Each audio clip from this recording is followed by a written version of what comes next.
খাগড়াছড়িতে সাম্প্রতিক ঘটনায় উদ্ভূত পরিস্থিতি এখন অনেকটাই স্বাভাবিক। গত 2 দিনের মতোই দূরপাল্লা ও অভ্যন্তরীণ সব সড়কে যানবাহন চলাচল বন্ধ রয়েছে।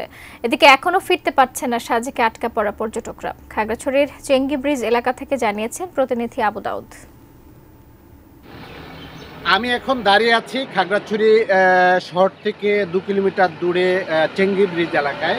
মূলত খাগড়াছড়ি এবং রাঙামাটিতে 19 এবং 20 তারিখে যে সাম্প্রদায়িক ঘটনা ঘটে, সেই ঘটনার প্রেক্ষিতে যে উদ্ভূত পরিস্থিতি কারণে মানুষের মধ্যে আস্থা বিশ্বাসের সংকট তৈরি হয়েছিল, সেটি কিন্তু আসলে দিনে দিনে কাটতে শুরু করেছে।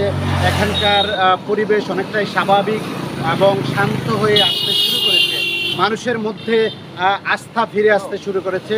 তবে এই ঘটনার প্রতিবাদে 72 ঘন্টা সড়ক অবরোধ কর্মসূচির আজ তৃতীয় দিনে কিন্তু এখানে জেলার কোথাও কোনো অপ্রীতিকর ঘটনা ঘটেনি।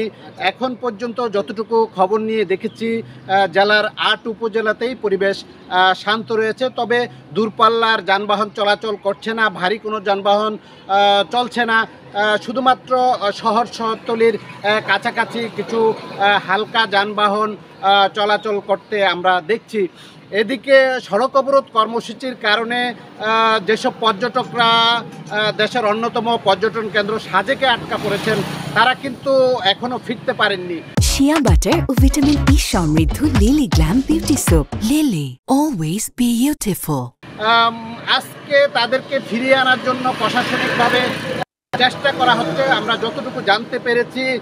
এদিকে আরেকটি বিষয় জানিয়ে রাখি, যে ঘটনাকে কেন্দ্র করে গত কয়েকদিন ধরে 2 পার্বত্য জেলায় সংকট তৈরি হয়েছে, সেই ঘটনায় যে মামলা হয়েছে, সেই মামলায় কিন্তু আসামি করা হয় এজাহার নামীয় যে 3 জন আসামি রয়েছেন, তারা কিন্তু 3 জনেই বাঙালি সম্প্রদায়ের।